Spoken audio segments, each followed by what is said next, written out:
प्रयागराज कांड के बाद योगी सरकार की पुलिस द्वारा यूपी में शुरू किए गए ऑपरेशन माफिया के रिजल्ट आना शुरू हो गए हैं। विधायक राजू पाल हत्याकांड के गवाह अधिवक्ता उमेश पाल की हत्या के बाद यूपी से एनकाउंटर की पहली खबर सामने आ गई है। घटना में शामिल अतीक गैंग का शूटर अरबाज पुलिस के साथ एनकाउंटर में ढेर हो गया है। पुलिस की गोली का निशाना बना अरबाज माफिया अतीक के बेटे असद का दाहिना हाथ माना जाता था। पुलिस की गोली का निशाना बना अरबाज माफिया अतीक अहमद के बेटे असद का दाहिना हाथ माना जाता था और प्रयागराज कांड में शामिल था।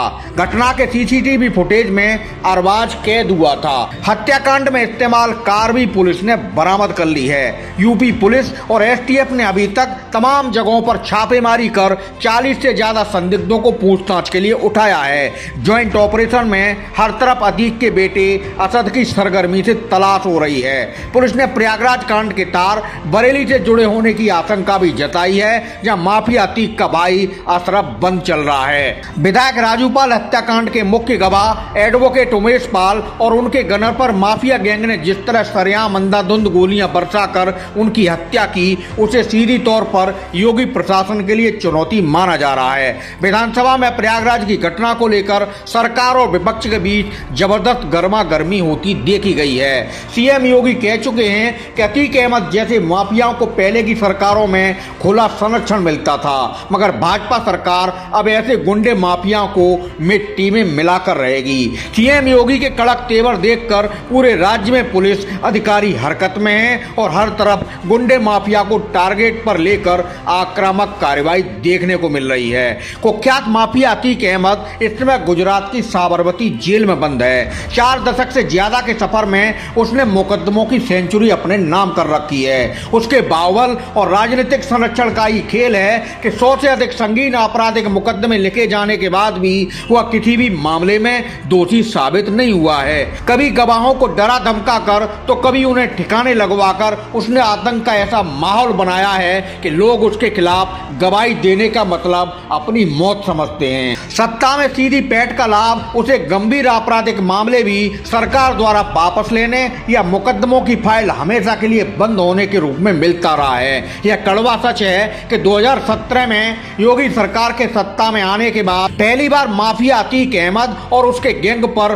कानूनी शिकंजा कसता दिखाई दे रहा है। उसी के बाद से अतीक और उसका भाई अशरफ सलाखों के पीछे नजर आ रहे हैं। पुलिस रिकॉर्ड के मुताबिक 1979 में हत्या के मुकदमे के साथ अतीक अहमद ने अपराध की दुनिया में पहला कदम रखा था। उसके बाद हत्या, डकैती, अवैध वसूली, अपहरण, जानलेवा हमले, गैंगस्टर और गुंडा एक्ट जैसे गंभीर अपराध के मुकदमों की संख्या बढ़ती चली गई। डकैती के दौरान हत्या, SC/ST एक्ट, बलवा, अवैध वसूली, गैंगस्टर एक्ट समेत गंभीर धाराओं में दर्ज 4 मुकदमे वर्ष 2001, 2003 और 2004 में सरकार ने वापस ले लिए थे। उस समय किसकी सरकारें थी यह सभी जानते हैं। इसके अलावा 14 मामलों में गवाहों के मुकरने, साक्ष्य नहीं जुटने के कारण अतीक अहमद दोष मुक्त हो गया। 6 मुकदमों में पुलिस ने जांच के बाद फाइनल रिपोर्ट लगा दी थी, तो वहीं एक मामले में पुलिस ने अतीक की नामजदगी को ही गलत बता दिया था। CBCID ने भी एक मामले की जांच में वर्ष 1996 में फाइनल रिपोर्ट लगा दी थी। 1992 के आर्म्स एक्ट के एक मामले में तो समय सीमा खत्म हो जाने के बाद पुलिस कोर्ट में चार्जशीट ही नहीं दाखिल कर पाई थी। अतीक अहमद जैसे बाहुबली और अपराधी नेता को बसपा नेता राजू पाल ने प्रयागराज में राजनीतिक रूप से चुनौती देने का काम किया था, तो अतीक अहमद उनका दुश्मन बन गया। अतीक गैंग ने उनकी सरेआम हत्या कर दी। गणतंत्र दिवस से ठीक एक दिन पहले यानी 25 जनवरी 2005 को फिल्मी स्टाइल में बसपा के नवनिर्वाचित विधायक राजू पाल को सरेआम गोलियों से भून दिया गया। दरअसल अतीक अहमद का प्रयागराज में रुतबा था, मगर राजू पाल ने अतीक के गढ़ में यानी शहर प्रयागराज पश्चिमी विधानसभा क्षेत्र में चुनाव लड़ते हुए अतीक अहमद के भाई अशरफ को हरा दिया था। अतीक अहमद 2004 में फूलपुर संसदीय क्षेत्र से सांसद चुना गया। राजू पाल की हत्या का कारण अतीक अहमद के भाई की हार माना गया था। उस समय राजू पाल की हत्या के मामले में पत्नी पूजा पाल ने तत्कालीन सांसद अतीक अहमद, उसके भाई अशरफ और 3 अन्य अपराधियों के खिलाफ गंभीर धाराओं में केस दर्ज कराया था।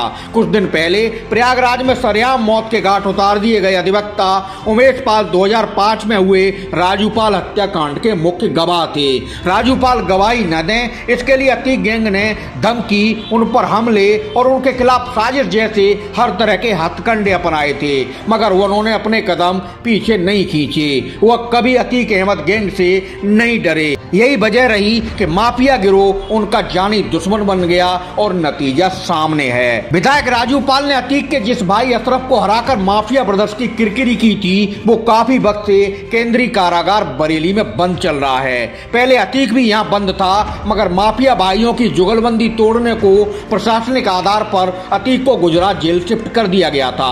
चुनावी हार की वजह से विधायक राजूपाल का सबसे बड़ा दुश्मन अशरफ ही माना जाता था, जो कि बरेली जेल में होने की वजह से पुलिस को आशंका है कि प्रयागराज कांड के तार बरेली से जुड़े हो सकते हैं। इस तक की बड़ी वजह यह भी है कि पिछले 3 महीने में अशरफ से मिलने पूर्वांचल से 50 से ज्यादा लोग बरेली जेल आए थे। इनमें कई माफिया अतीक गैंग के जुड़े हुए लोग भी बताए जाते हैं। एसटीएफ ने ऐसे सभी लोगों की सूची बरेली जेल प्रशासन से हासिल कर ली है और अब ऐसे सभी लोगों की कुंडली खंगालने का काम किया जा रहा है।